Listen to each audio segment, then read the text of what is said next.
Hai teman-teman semuanya, selamat malam dan selamat bergabung kembali di 100% Stay at Home. Sambil menunggu semuanya join di live Instagram kali ini, aku mau memperkenalkan diri dulu. Aku Joan yang akan menjadi moderator 100% Stay at Home kali ini. Dan malam ini kita akan ngobrolin seputar buku dan perempuan. Karena beberapa hari yang lalu kan kita memperingati Hari Buku Sedunia. Dan juga sebelumnya kita memperingati Hari Kartini. Nah, jadi malam ini kita akan ngobrol-ngobrol seputar buku, penulis perempuan, literasi, sama Kak Dianita Pertiwi, yang juga adalah salah satu penulis perempuan yang sudah menghasilkan banyak karya-karya di bidang atau yang mengaitkan isu soal sosial politik dan juga sejarah. Nah, aku mau ingetin juga buat teman-teman bahwa karena ini kayaknya stay at home pertama ya di masa bulan suci Ramadan.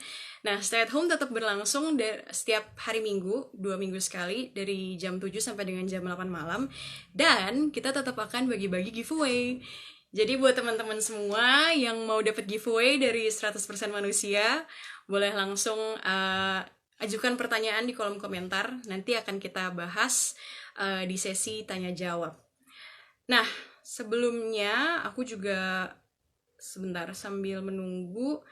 Jadi Kak Dianita ini, narasumber kita ini, beliau juga sering nulis di blognya dan juga beberapa tulisan beliau ini sering dipublish di kayak jurnal ilmiah gitu kan, dan juga kumpulan esai dan juga cerpen sejarah. Nah, kayaknya tadi aku udah lihat Kak Dian kayaknya udah join nih. Coba langsung saja kita undang.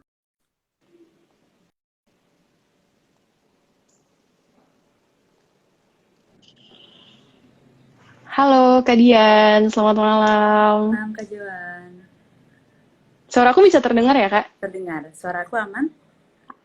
Aman, aman. Nah, teman-teman, sekarang aku udah live barengan sama Kak Dianita Kusuma Pertiwi, dan aku Joan yang akan menjadi moderator untuk kali ini. Cuma sebelumnya, aku juga ingin mengucapkan turut berbelasungkawa ya buat Kak Dian, karena baru dapat kabar duka juga dari salah satu rekan Kak Dian, penulis juga ya Kak, di Lontar. Betul, jadi Mungkin Kak Dian mau mengucapkan sepatah dua patah kata? ya mungkin bisa untuk teman-teman yang di sini mungkin pernah mendengar Mbak Wikan Satriati. Beliau adalah seorang penulis buku anak dan juga bekerja di Lontar Foundation. Beliau baru saja saya dapatkan kabar baru saja meninggal, dan mungkin sekaligus saya mohon doanya, dan saya juga berdoa semoga usaha dan kemudian semua kerja keras beliau selama ini di dunia perbukuan akan abadi. Terima kasih Mbak Jo. Amin, amin. Ya, oke. Nah, lanjut lagi. Kak Dian tapi sehat-sehat ya sekarang? Sehat, Kabarnya baik ya, Kak? baik. Betul. Kak Joan gimana? Nah, alhamdulillah baik juga. Nah, Kak Dian, sebelum kita masuk ke pembicaraan yang lebih dalam lagi nih mengenai topik buku dan perempuan, mungkin Kak Dian bisa juga memperkenalkan diri dulu secara singkat dan aktivitasnya ngapain aja nih dalam belakangan ini. Oke, terima kasih. Mungkin beberapa dari kalian sudah membaca di postingannya dari 100% manusia. Kalau aku sendiri menulis kesibukannya saat ini, dan sejauh ini sudah menerbitkan 4 buku.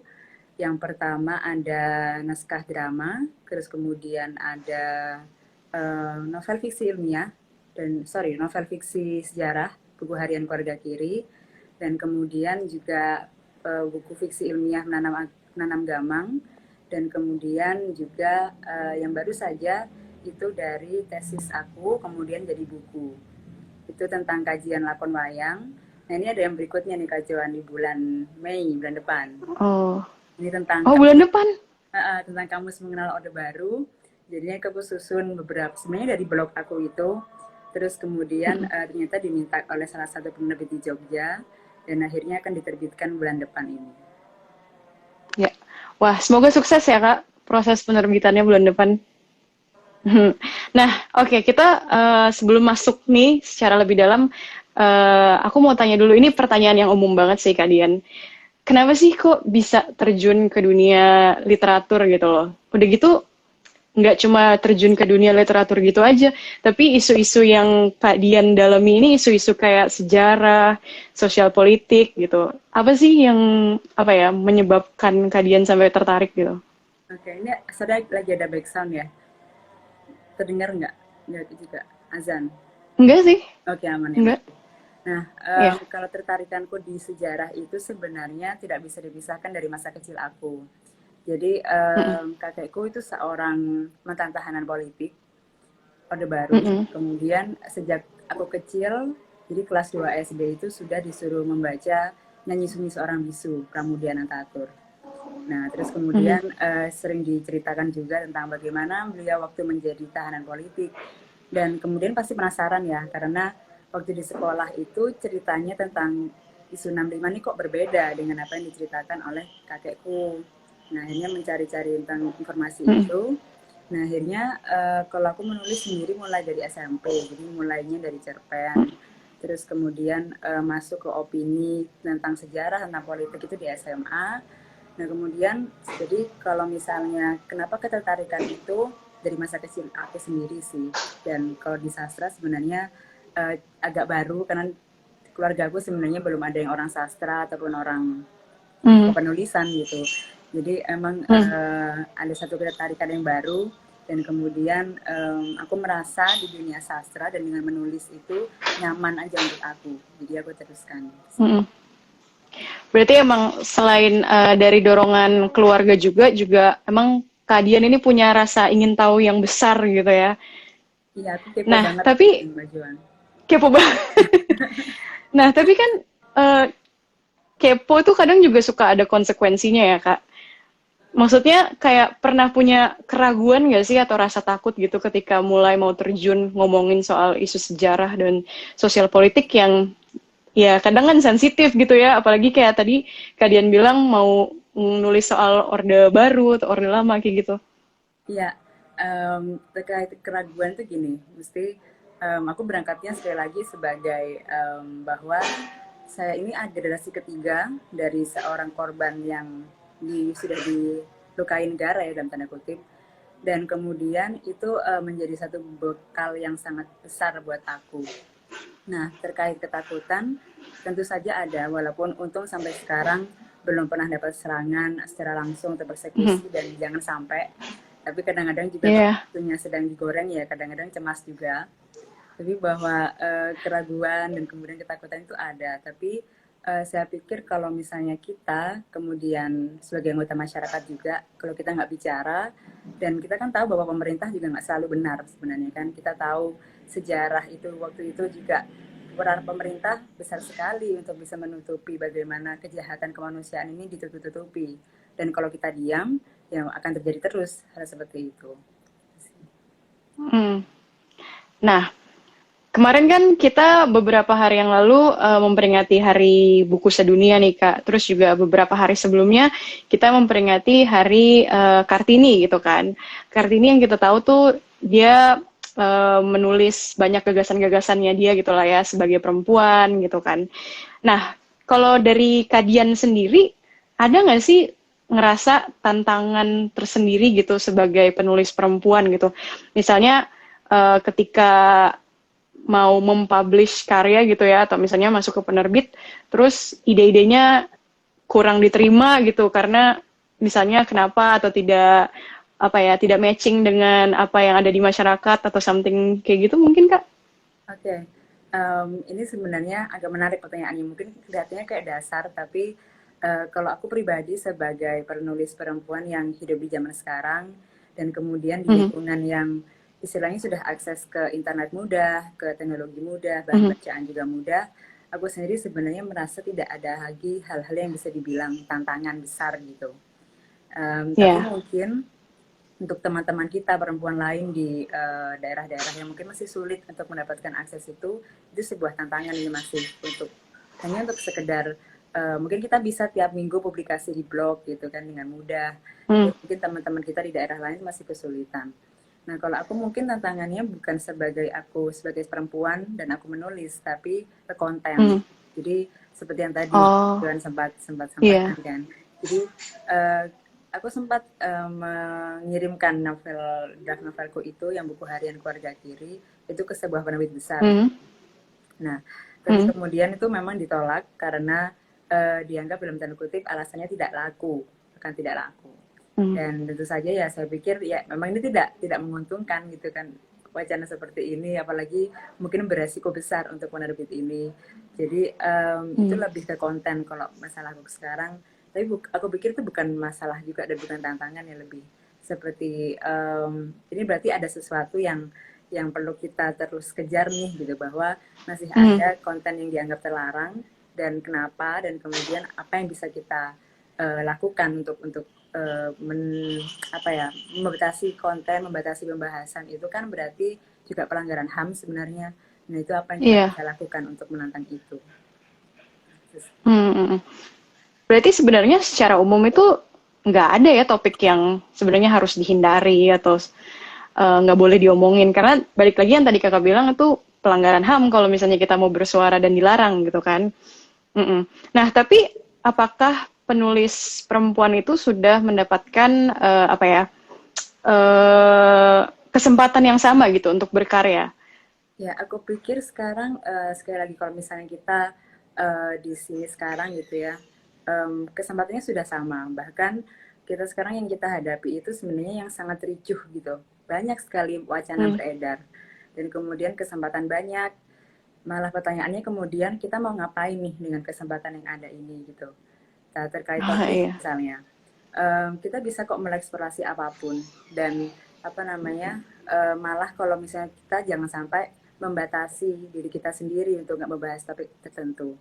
Karena kita nggak tahu kayak misalnya kemarin waktu aku setelah nulis buku harian keluarga kiri, kemudian menulis menanam gamang dari fiksi Mhm. sejarah ke fiksi ilmiah, itu banyak yang tanya kok bisa banting setir ke situ gitu kan.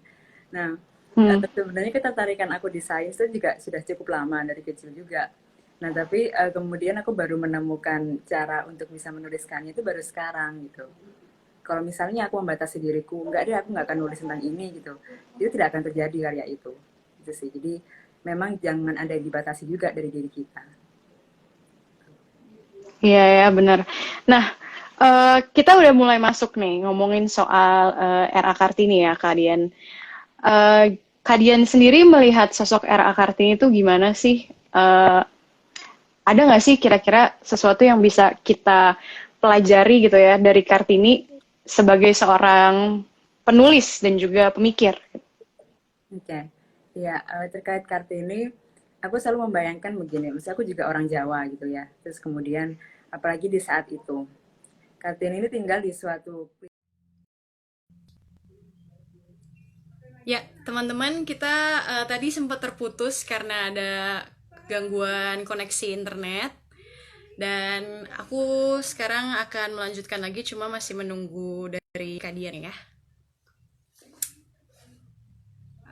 Teman-teman yang masih mau mengajukan pertanyaan seputar uh, topik kita kali ini bisa langsung tulis di kolom komentar dan nanti akan kita bahas di sesi tanya jawab ya. Oke.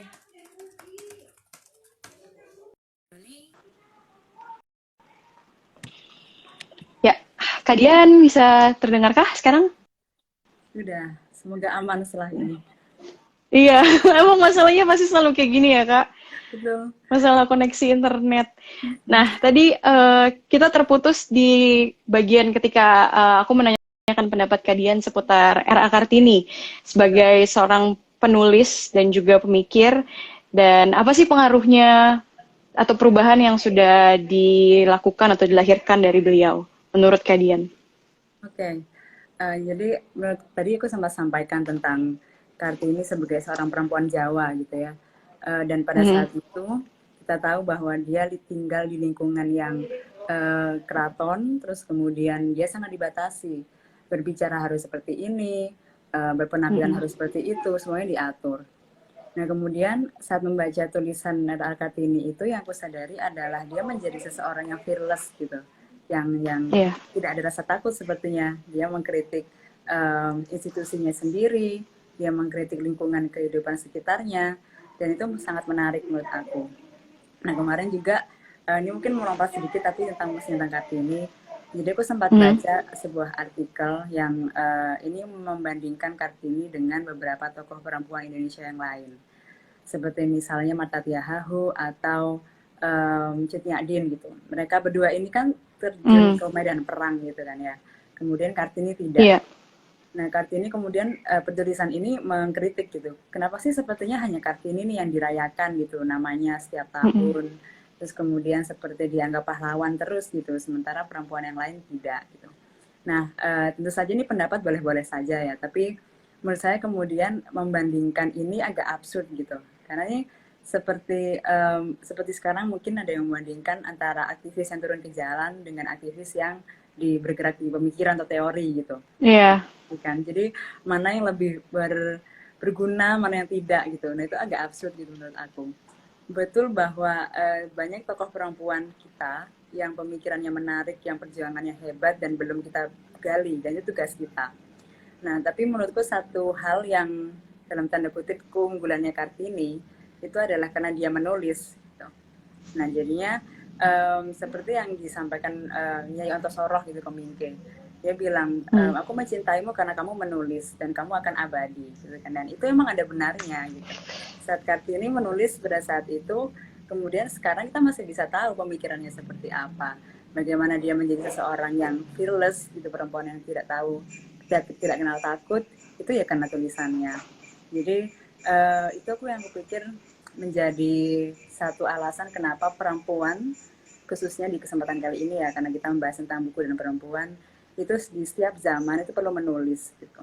Jadi menulis apa saja gitu, dan saya pikir itu kemudian yang akan membuat kita abadi dalam tanda kutip, walaupun mungkin secara fisik kita sudah tidak ada, tapi apa yang sempat kita pikirkan itu bisa diakses lagi oleh teman-teman atau penulis kita selanjutnya gitu. Betul betul. Nah, ini tadi ngomongin soal sosok perempuan yang perempuan Indonesia yang belum sempat terekspos gitu ya, karya-karyanya di Indonesia yang nggak terlalu banyak diomongin gitu. Kan Kak Dian juga terlibat aktif ya dalam ruang perempuan dan tulisan gitu kan, barengan sama penulis-penulis lain meneliti soal ini. Nah itu bisa Kak Dian ceritain sedikit nggak sih apa yang dilakukan Kak Dian dan teman-teman penulis lain di RPDT, dan juga ada nggak sih kira-kira sosok perempuan yang belum kita tahu gitu, misalnya siapa gitu? Oke, jadi Ruang Perempuan dan Tulisan itu di tahun 2018 kami ketemunya. Jadi ada seleksi, terus kemudian ada 10 perempuan penulis muda yang terpilih untuk meneliti 10 perempuan penulis di masa lalu yang sudah meninggal.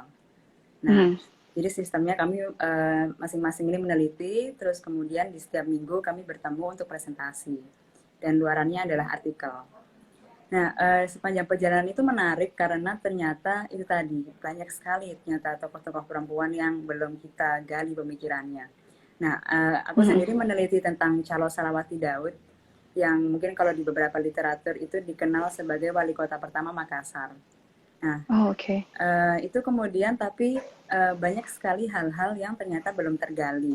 Jadi Salawati Daud ini, beliau hanya menulis non-fiksi sebenarnya. Jadi dia menulis artikel di surat kabar, dan tapi kemudian menarik bagaimana diketahui bahwa dia ini salah satu tokoh yang berhadapan langsung dengan Kahar Muzakar. Jadi dia melakukan diskusi tentang nasion, tentang konsep negara ini, dan kemudian juga pernah berhadapan langsung dengan Westerling. Hal-hal seperti itu tidak tercatuskan gitu, nggak tercantum gitu di buku sejarah yang sempat aku pelajari di sekolah gitu. Ini ada loh tokoh perempuan yang sekeren ini gitu ternyata.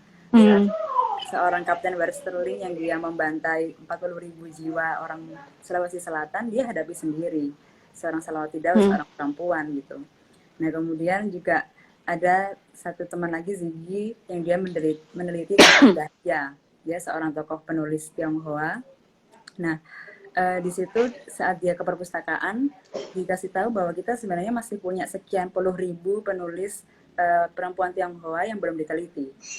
itu kan wah gitu kan, sebenarnya kita masih punya banyak sekali nih gitu. Dan kalau misalnya tokoh-tokoh seperti Salawati Daud yang dia memang seorang nasionalis, banyak sekali pemikiran yang bisa kita refleksikan sekali untuk hari ini gitu. Misalnya tentang bagaimana untuk membuat konsep nasionalisme ini bisa membentuk negara yang rukun, itu membutuhkan partisipasi perempuan dan laki-laki. Jadi perempuan juga harus aktif, sementara laki-laki juga harus memberikan kesempatan kepada perempuan. Iya. Itu kan hal yang masih relevan ya sampai sekarang. Jadi Hmm. hal-hal seperti itu memang kita perlu untuk mencari tahu lagi kembali. Kalau misalnya kita mungkin buku-buku sejarah banyak Soekarno, banyak Hatta, mudah sekali untuk mencari tahu pemikiran mereka, tapi banyak juga Iya. pemikiran perempuan yang belum kita gali. Tapi kenapa sih Kak? Maksudnya kira-kira apa alasannya kenapa buku-buku apa ya? Kenapa kayak kita tuh tidak menyorot gitu loh sosok perempuan-perempuan lain itu. Kenapa kayak misalnya di sekolah kita cuma diajarin soal kayak pahlawan-pahlawan yang sudah apa ya familiar gitu. Nah, memang harus diakuin kalau misalnya kita berbicara tentang sejarah versi resmi, versi negara gitu kan ya. Mhm. Kita berbicara tentang kemerdekaan Indonesia itu dalam konsep yang patriotik, konsep bahwa ini sebuah revolusi yang kemudian menghasilkan kemerdekaan. Dan di situ yang berperan adalah tokoh-tokoh laki-laki yang mereka turun ke medan perang, memangku senjata, dan kemudian tokoh-tokoh perempuan ini jarang dibicarakan karena dianggap mereka tidak punya peran yang begitu besar di situ. Kita konstruksi kita tentang nasion, tentang kemerdekaan itu masih terbentuk dari patriotik, tentang tokoh-tokoh laki-laki yang berperan besar.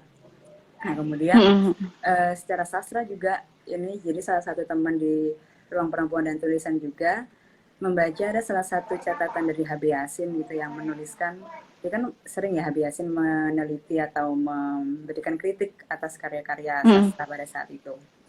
Nah, ada satu yang kemudian dia ini mengkritik cukup banyak, cukup komprehensif untuk penulis-penulis laki-laki, tapi kemudian ke penulis perempuan dia hanya sampaikan bahwa karya-karya perempuan ini rata-rata membahas tentang isu-isu yang personal sekali, isu rumah tangga dan tidak penting gitu.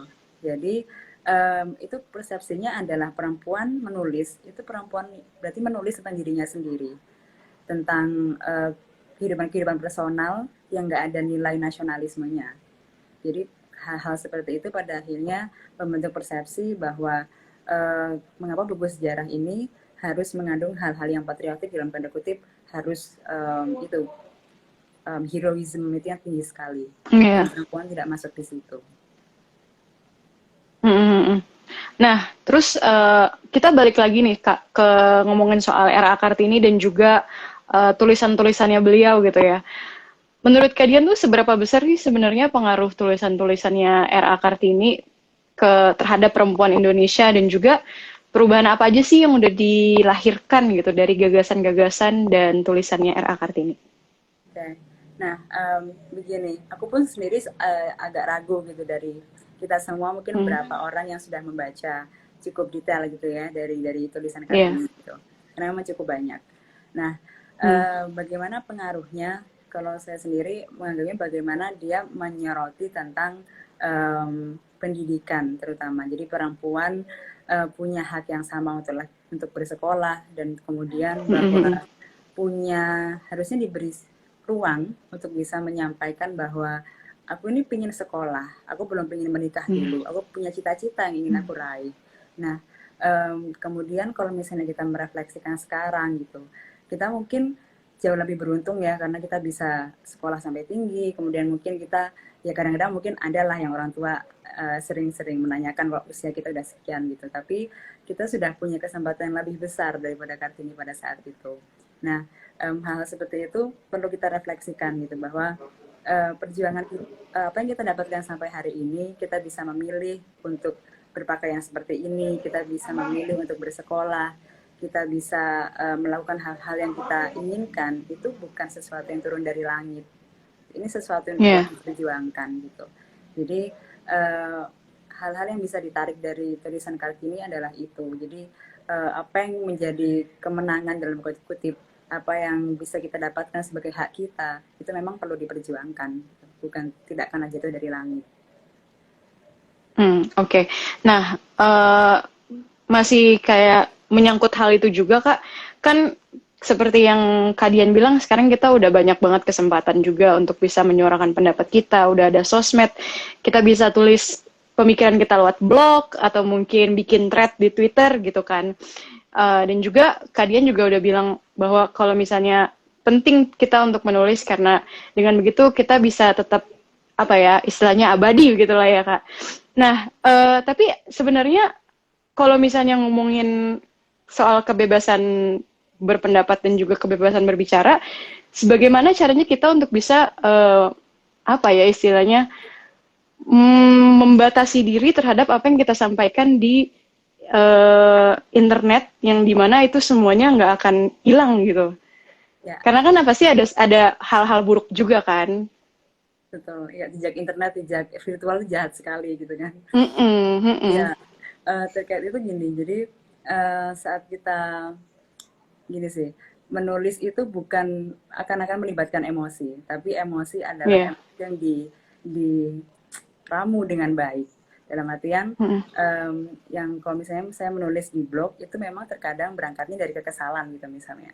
Misalnya Iya. pemerintah mengeluarkan keputusan apa gitu, mengeluarkan Mm-mm. putusan dan aturan apa gitu, dan kemudian saya agak kesal gitu kan. Nah, tapi kemudian kekesalan itu diramu dengan misalnya saya meneliti lagi, saya riset apa sih yang keluarnya dari yang menyebabkan keluar peraturan ini, dan terus kemudian implikasinya apa gitu. Jadi dari kekesalan itu kemudian punya basis nih kita. Basisnya adalah dengan riset. Nah, itulah yang kemudian jadi apa yang muncul di tulisan kita itu bukan sekedar emosi, bukan sekedar asumsi, tapi juga memang ada dasarnya kenapa kita berargumen seperti ini. Kira-kira kayak gitu sih.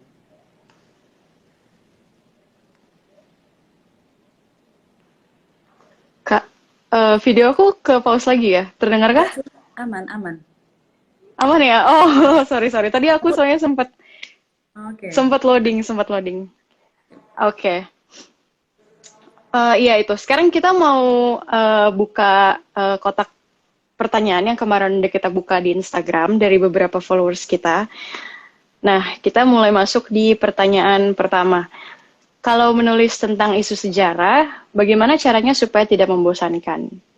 Oke. Nah, ini sebenarnya kalau kita mau menulis sejarah, kita harus lepaskan dulu nih pikiran seperti itu bahkan sebenarnya. Iya, sejarah itu bosan gitu-gitu.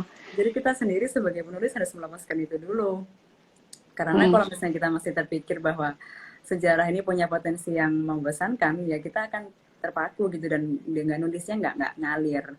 Nah, Mm. kalau misalnya terkait teknis gitu, kita bisa memilih beberapa cara sebenarnya. Seperti misalnya yang aku pilih untuk buku harian Keluarga Kiri itu kan fiksi sejarah. Jadi Mm. itu juga ada alasannya karena apa yang diceritakan oleh kakekku dan juga kemudian ibuku itu bukan sesuatu yang lengkap gitu, dalam artian dalam fragmen-fragmen. Nah, kemudian kalau misalnya dibuat sebagai cerita itu kan harus ada logika cerita ya. Nah, itu kemudian saya Iya. sesuaikan dengan hal-hal yang fiksi. Tapi kemudian terkait bagaimana kehidupan beliau di sana dan apa yang terjadi itu memang berdasarkan pengalaman dan kemudian ditambah dengan fiksi agar ada jalinan logika cerita yang bagus. Itu cara yang Mm. pertama. Nah, kalau misalnya memang tulisannya akan dalam bentuk non fiksi, nah ini kita juga harus sadar bahwa sejarah itu kontinum gitu, sesuatu yang bergerak gitu ya. Jadi satu Mm. peristiwa itu pasti didahului oleh peristiwa sebelumnya dan dilanjutkan dengan peristiwa selanjutnya gitu. Nggak ada peristiwa yang tiba-tiba boom terjadi gitu, nggak, tanpa alasan, nggak ada. Nah, Mm. kalau kita bisa menyadari itu, bahwa sejarah adalah kontinum, maka yang kita tampilkan nanti di tulisan itu bukan hanya kita name dropping, atau kemudian Mm. kita naruh tanggal, bulan, tahun untuk dihafal, itu nggak lagi. Tapi kita menggarisbawahi sejarah ini punya narasi, punya garis merah gitu. Seperti gini, kalau misalnya kenapa kita mungkin mendapati buku-buku sejarah di zaman kita sekolah kecil gitu ya, itu membosankan, karena kita dibuat berpikir bahwa misalnya tragedi 30 September deh misalnya, itu digambarkan satu plek gitu. Kita nggak diberi Mm. reasoning, kenapa sih ini bisa terjadi? Itu yang kemudian kita membuatnya membosankan nih gitu, karena hanya ada tanggal di situ terjadi, orang-orangnya siapa, terus kemudian kita nggak diberi logika apa sebenarnya yang membuat sesuatu ini terjadi, dan itu yang akhirnya membuat satu paradigma sejarah itu membosankan. Dan sekarang dengan kita sudah punya akses yang lebih enak ya, dengan kita misalnya di arsip nasional juga ada arsip hot itu sudah dibuka, kita bisa meneliti banyak hal sekarang ini, lebih banyak akses yang terbuka, kita semestinya juga bisa punya cara untuk menghadirkan sejarah dengan menggarisbawahi bahwa sejarah itu adalah kontinum. Jadi ada logika narasinya, ada logika cerita. Kira-kira kayak gitu. Nah, ini menyangkut tadi ya Kak, soal menulis tentang sejarah gitu. Kak Dian sendiri menemukan hal ini susah nggak sih ketika dalam proses riset gitu? Karena kan pasti ada tadi kan proses riset kayak misalnya mungkin mencari arsip dan sebagainya macam. Susah nggak sih Kak? Dan prosesnya sesusah apa kalau gitu? Oke, mungkin contoh yang paling bisa aku ambil saat menyusun novel aku sendiri ya gitu. Jadi aku cukup beruntung karena keluarga aku cukup terbuka dengan apa yang terjadi dengan mereka di masa lalu. Itu satu bekal yang luar biasa karena belum semua orang bisa sebegitu terbukanya gitu kan. Yeah. Nah, terus kemudian dari situ aku sempat sebenarnya sempat mencari arsip, mencoba mencari sumber-sumber yang lain. Nah, itu yang sulit di situ. Jadi aku dari Malang dan kemudian saat aku mencoba mencari arsip itu di Malang, aku sempat ke Museum Brawijaya gitu untuk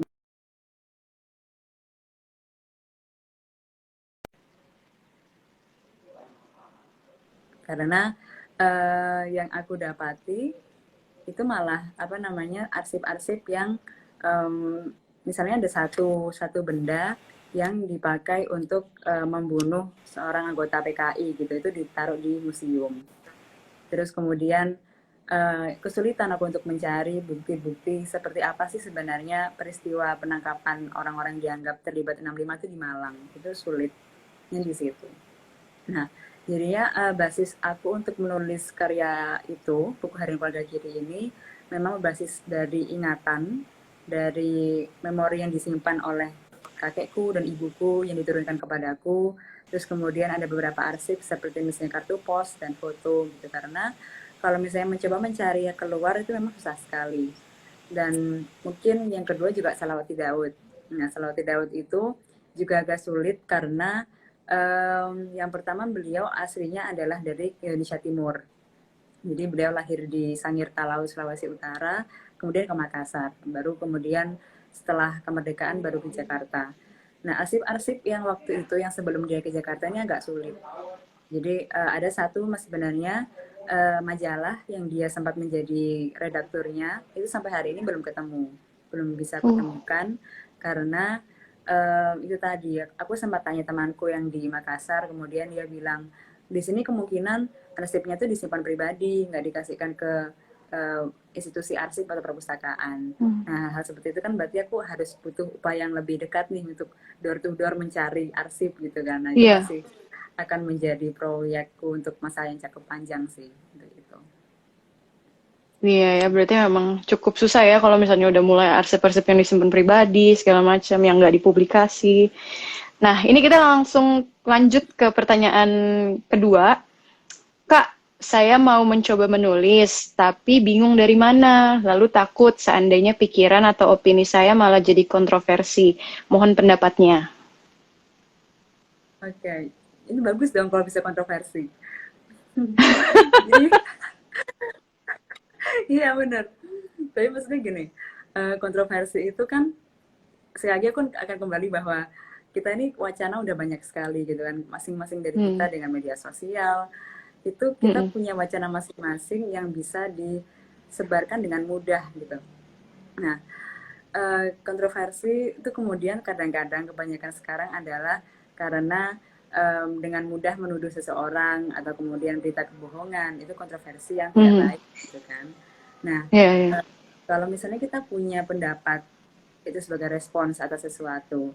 Nah, tadi aku sempat sebut tentang riset gitu kan ya. Nah, kontroversi itu kemudian kita harus punya basis. Jadi setiap argumen yang kita tuliskan, yang kita sampaikan, itu punya basisnya.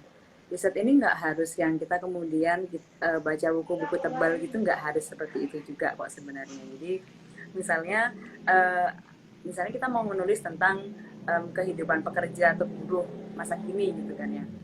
Misalnya Hmm. gimana sih kerja seorang social media managers gitu yang sekarang kan lagi banyak gitu kan. Nah kita nggak harus kok membaca bukunya gitu juga nggak. Kita bisa misalnya punya teman yang bekerja itu, kita tanyain gimana sih keadaanmu, apakah cukup sejahtera dan lain sebagainya. Dan itu bisa jadi tulisan. Jadi yang dibayangkan tentang riset itu sebenarnya tidak perlu sesuatu yang besar dan menjadi kutu buku gitu sih, enggak juga. Hmm. Tapi itu memang penting sekali. Jadi saat kita punya pendapat sesuatu, kita mungkin punya respons atas sesuatu itu punya basis juga gitu. Dan mungkin kontroversi ini juga terkait dari apa ya, satu, aku pikir setiap orang itu apalagi penulis itu perlu punya posisi. Jadi Iya. misalnya mungkin sekarang kalau aku ngomongin ideologi itu agak usang ya, kita di zaman yang udah nggak pakai kata ideologi, tapi aku pikir perlu kalau misalnya kita punya satu standpoint di mana kita berdiri Hmm. untuk merespon segala apapun. Misalnya ada orang yang kemudian menganggap bahwa aku pikir aku berdiri di titik aku anti kapitalis, oke gitu. Nah kemudian dari standpoint itu akan keluar saat kita merespon sesuatu, kita akan berdiri dari situ sama pemikiran kita, asalnya. Nah, terus kemudian akan didukung dengan riset. Kalau semisal kita nggak punya posisi, itu pasti di satu tulisan dan tulisan yang lain kita masih cenderung bias. Ada kemudian bias-bias di mana kita nggak tahu gimana kita akan memulai pendapat kita. Nah, jadi hal-hal seperti itu sih, mulai dari kita mengenal diri kita sendiri, kita gimana sih kecenderungan kita, posisi kita di mana gitu.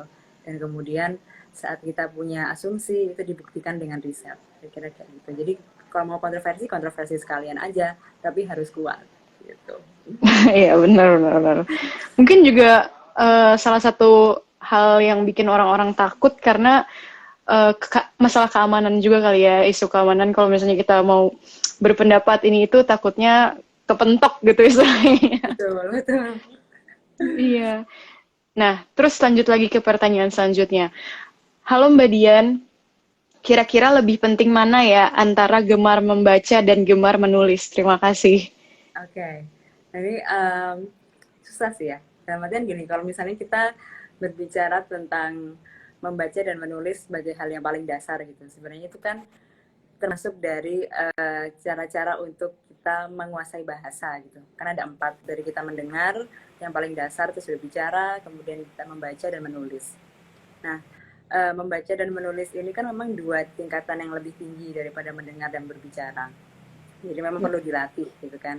Saat kita mungkin waktu kecil bisa membaca sehari mungkin 1 buku anak gitu. Dan kemudian seiring berjalannya waktu, kita mungkin sehari bisa ngabisin 1 novel gitu. Dan dengan cara pengertian kita bisa memahami cerita dengan lebih baik. Nah, kalau misalnya kita bicara tentang mana yang lebih penting gitu, membaca itu kan semacam input ya, kita mendapatkan input tentang orang lain berpendapat seperti apa, terus kemudian situasi di luar ini seperti apa yang dipotret oleh orang lain. Nah itu kemudian kalau menulis kita berproduksi, kita mengeluarkan pengetahuan, kita menyampaikan pendapat kita. Nah kalau misalnya itu nggak imbang nih, misalnya kita kebanyakan membaca tapi nggak mau menyampaikan apa yang kita ketahui, gitu. Kan itu juga egois juga ya gitu. Sementara kalau misalnya kita produksi terus nih, kita banyak bicara, kita banyak menulis, tapi kita nggak dapat input, ya pasti sampah gitu mungkin omongan kita gitu. Karena kita nggak mempertimbangkan pendapat orang lain gitu. Basis pengetahuan kita juga sedikit. Jadi kalau mana yang lebih penting, dua-duanya harus seimbang aku pikir. Jadi saat kita menerima input dan mengeluarkan output itu harus seimbang. Gitu. Seimbang ya. Memang semua salah satu yang berlebihan itu tidak baik ya, Kak. Betul sekali. Nah, ini lagi lanjut pertanyaannya. Hal apa yang paling menyenangkan dalam menjadi seorang penulis? Oke, ini mungkin jawabannya beda-beda ya di setiap orang gitu. Iya. Tapi aku sendiri mungkin seperti Kartini sih, aku mungkin merasa aku sebenarnya bukan orang yang terlalu nyablak Mm-mm. di lingkungan saat misalnya di setting terutama saat bicara dengan orang banyak gitu. Jadi dalam belakang kepalaku itu selalu banyak hal yang membatasiku untuk nyablak untuk banyak bicara. Nah, Mm. jadinya saat menulis itu bedanya adalah aku merasa itu seperti ruang yang bebas sekali yang bisa aku selami gitu sampai ke sudut-sudutnya. Jadi saat menulis tuh aku bisa mengutarakan apa hal-hal yang tidak bisa aku sampaikan saat aku berbicara. Iya. Jadi aku merasa kesenanganku dengan menulis adalah aku mendapatkan kebebasan itu yang tidak aku dapatkan saat aku berhadapan dengan orang lain secara tatap muka begini. Karena menulis kan aku akan sendirian, terus Mm-mm. kemudian berhadapan dengan monitor komputerku dan itu aku merasa sangat bebas gitu untuk menyuarakan apa yang dalam kepalaku. Bebas berekspresi intinya ya dengan menulis, Kak. Mm-mm. Nah, ini pertanyaan dari aku nih, Kak. Eh, kan kita memang apa ya, sudah istilahnya udah lebih baik lah dari masa lalu gitu ya. Kita sekarang udah bisa mendapatkan pendidikan yang lebih tinggi juga buat bagi para perempuan gitu kan. Dan kesempatan kita untuk bisa berpendapat itu juga udah lebih bebas daripada masa lalu. Tapi apakah sebenarnya akses untuk membaca buku di Indonesia itu udah bisa dibilang apa ya, layak gitu Kak, atau udah bisa bilang pas gitu, besar mungkin. Oke, ya sebenarnya gini, akses itu kita bicara mungkin dengan even atau uneven ya, apakah itu didistribusi dengan baik atau tidak gitu. Hmm. Nah, akses yang sekarang ini aku pikir toko buku memang belum terlalu banyak dalam artian kita masih oke yang di kota-kota besar mungkin bisa dengan mudah gitu kan ya. Tapi di kota besar pun topologi masyarakatnya beda-beda. Ada yang bisa Iya. dengan buku dengan mudah nih. Ada juga bahkan mungkin tetangga kita susah loh untuk sekedar mendapatkan buku gitu. Nah ini kan berarti ada distribusi yang tidak rata gitu, yang berhubungannya dengan kelas, dengan apa namanya kemampuan ekonomi. Nah, terkait itu kemudian saya pikir juga peran-peran yang sifatnya sosial itu kemudian punya peran yang besar sekali. Seperti misalnya kita punya teman-teman aktivis literasi gitu kan ya, yang mau buka taman baca di taman-taman Hmm. atau kemudian keliling untuk membawa buku-buku itu agar bisa sampai ke tangan anak-anak yang di daerah yang sulit untuk akses buku itu, dan itu perannya besar sekali kalau misalnya kita bicara tentang Indonesia gitu dengan semua ketidaksamaan atau kesenjangan ini gitu. Jadi apakah kalau misalnya ditanya apakah sudah baik atau tidak, ya memang masih PR kita masih jauh banyak sekali gitu, dan aku pikir kita semua punya peranan gitu dalam artian kita aku bisa sederhana misalnya kita beli buku terus kemudian kita bisa beli dua kalau misalnya kita punya cukup kemampuan terus kemudian menyumbangkannya gitu. Hal-hal seperti itu mungkin Hmm. sederhana tapi distribusi pengetahuan itu dimulai dari hal-hal yang kecil sebenarnya. Iya, iya. Iya, karena aku juga ngerasanya kayak gitu sih, Kak. Maksudnya kayak kalau misalnya untuk apalagi yang kayak di daerah gitu kan. Mereka yang akses pendidikannya belum merata, nggak seperti kayak kita di kota gitu sebenarnya kasihan juga gitu kan. Betul, Nah, betul. terus masih ngomongin soal penulis nih, Kak. Kita balik lagi ke Kadian gitu ya sebagai seorang penulis. Eh, ada nggak sih salah satu penulis yang paling banget menginspirasi Kadian dalam karya-karya yang Kadian lahirkan selama ini? Oke, mungkin ini bisa dibilang karena kesalahan kakekku sih ya, karena ya aku buku pertama kemudian diberi adalah bukunya Pram gitu kan, yang dimana aku adalah gitu, dan kemudian disuruh baca buku Pram, tentu saja tidak paham, tentu saja kesulitan untuk memahami ini apa maksudnya gitu, tapi aku pikir itu benar-benar memberikan satu satu jejak yang luar biasa gitu buat aku. Nah, kemudian tentang pemikiran dia bahwa penulis itu harus punya komitmen sosial, menurut Pramudia, itu sesuatu yang menjadi yang apa ya, menempel gitu di kepala aku bahwa ya penulis harus memang punya komitmen sosial, bahwa yang dilakukan itu adalah for the people gitu. Jadi dia tidak onani dalam berkarya itu. Jadi ada sesuatu yang dia lahirkan dan pemikiran itu adalah untuk masyarakat ini gitu. Jadi kalau misalnya ditanya, mungkin ya ini terdengar agak klasik, agak agak kayak alah pram gitu kan, itu udah overrated gitu kan ya. Tapi mungkin tapi that's the thing gitu maksudku, karena aku saat kecil paparannya itu, jadi pada akhirnya itu seperti pintu gerbang aku menemukan sastra Indonesia, menemukan sastra bahkan. Jadi itu meninggalkan satu jejak yang luar biasa untuk aku di Pramudian. Kalau kalau penulis luar negeri, Kalau penulis luar negeri Virginia Woolf. Ya, kenapa? karena Virginia Woolf itu aku merasa bisa dekat sekali dengan karyanya, dalam artian secara teknis juga Relate. dia menarik. Dia punya cara-cara yang bagaimana dia menggali psikologi dari tokoh-tokohnya itu, tanpa misalnya kita sering penulis-penulis itu kan menggunakan dialog yang muncul dari dirinya sendiri.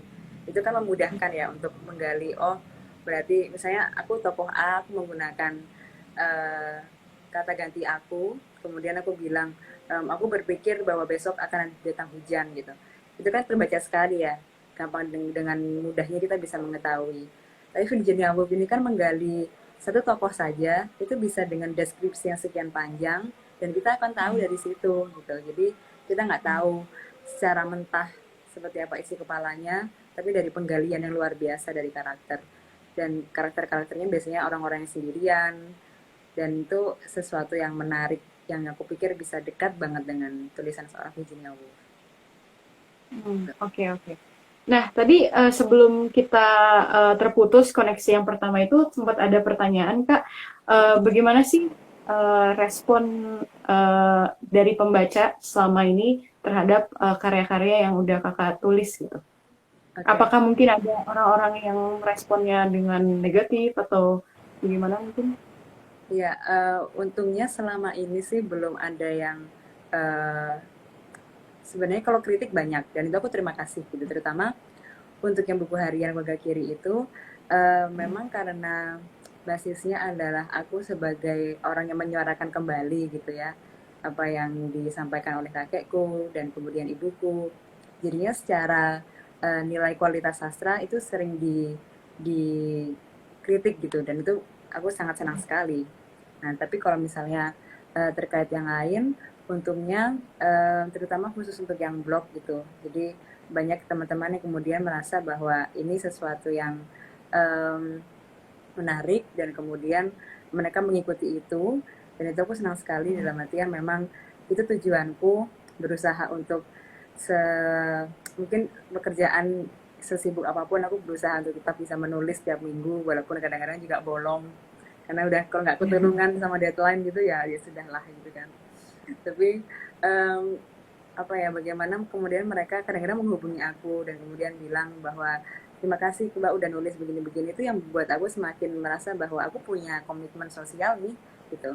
Aku punya kewajiban memang untuk harus terus menulis, aku pikir gitu. Jadi hal-hal seperti itu, input-input yang aku terima itu malah membuatku merasa bahwa ini kita punya tanggung jawab gitu. Jadi kita nggak bisa kemudian sekali ada yang bilang suka kemudian oke, berarti aku sudah menjadi penulis yang baik dan selesai tugasku. Dan itu malah menjadi tanggung jawab yang besar buat aku gitu. Berarti dengan adanya perasaan memiliki tanggung jawab untuk menulis itu yang membuat kita malah jadi konsisten gitu ya untuk tetap menulis gitu kan. Iya, iya. Mungkin gitu. Nah, kita hampir mau 1 jam nih, nggak kerasa Kak. Tapi aku mau tahu dulu nih Kak Dian. Kak Dian punya kayak apa ya harapan nggak sih untuk terhadap dunia literasi di Indonesia? Oke. Kalau aku sendiri, aku bukan orang yang terlalu sangat positif sebenarnya orangnya, atau sangat optimis. Tapi aku percaya bahwa semua itu proses gitu. Apapun apa yang kita inginkan, misalnya kita ingin literasi maju, kita ingin dunia perbukuan membaik, kita ingin distribusi pengetahuan ini lebih merata, itu semuanya proses. Dan dalam proses itu ada upaya. Upaya itu dilakukan dengan konsisten. Jadi kita mungkin bisa jadi seniman, kita bisa jadi penulis, kita bisa jadi apapun, tapi gerak kita memang harus konsisten, dan kadang-kadang kita akan menemukan tabrakan-tabrakan, kita akan ketemu dengan rasa putus asa dan itu normal, tapi kemudian menyadari bahwa ini sebuah proses, itu kemudian akan membawa kita bahwa ya kita harus gerak jalan terus sih. Ya. Pokoknya kita harus tetap konsisten yang tadi kakak bilang juga ya, kita tanggung jawabnya masih ada banyak. Betul. Nah, kalian terakhir nih, punya tadi yang udah diceritain di awal juga, project terakhirnya, ada yang mau dipromosikan mungkin sebelum kita tutup acara malam ini? Siap. Jadi buku yang akan terbit ini adalah semacam ensiklopedia sebenarnya. Jadi mengenal Orde Baru ini istilah-istilah yang sering digunakan saat Orde Baru.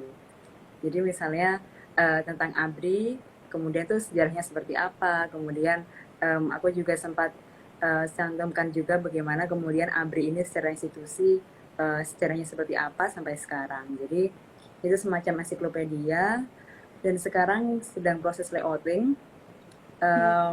Sebenarnya itu bukan hal yang baru ya untuk sebuah sejarah ensiklopedia dari Kamus Orde Baru, tapi yang ingin ku bawakan dari buku ini adalah kemudian bahwa apa yang istilah-istilah yang ada di Orde Baru itu, kemudian sejarahnya pada sampai hari ini itu sebenarnya juga pada beberapa titik masih mempengaruhi kita gitu. Jadi ada semacam apa ya, penerusan pemikiran atau hal-hal persepsi-persepsi itu masih berlanjut sampai sekarang. Itu sesederhana kita misalnya dengan komunis itu laten gitu. Itu sesuatu yang mungkin dulu zamannya Soeharto masih sangat-sangat sering terdengar, sekarang jarang terdengar, tapi secara pemikiran masih terbawa loh sampai sekarang. Nah, itu hal yang seperti itu aku juga tampilkan di ensiklopedia itu. Selain itu Kak, ada lagi kah kesibukan-kesibukan atau acara yang akan dilakukan dalam waktu dekat ini? Dalam dekat ini sebenarnya ingin melanjutkan ini dari karya yang sebelumnya, Nanam Gamang, itu yang fiksi ilmiah. Jadi ingin meneruskan kembali karena banyak masukan terkait bagaimana menciptakan semesta dari kota yang aku ciptakan itu. Jadi banyak masukan, ini lebih diperdalam dong gitu, ini ceritanya terlalu cepat berhenti nih, terlalu cepat selesai gitu. Nah sebenarnya secara itu aku udah terbayangkan akan menjadikan ini seperti apa gitu, tinggal mencari waktunya untuk menulis. Karena itu butuh duduk tenang dan tidak terganggu oleh apapun. Itu yang agak sulit nih sekarang. Iya benar. Apalagi lagi pandemi kayak gini ya, jadi banyak yang terstuck semuanya, rencana-rencana. Betul. Tapi anyway, Kak Dian, makasih banget ya udah mau bergabung sama kita di 100% Stay at Home malam ini. Pokoknya ditunggu ya Kak, bulan depan kan mengenal Orde Baru.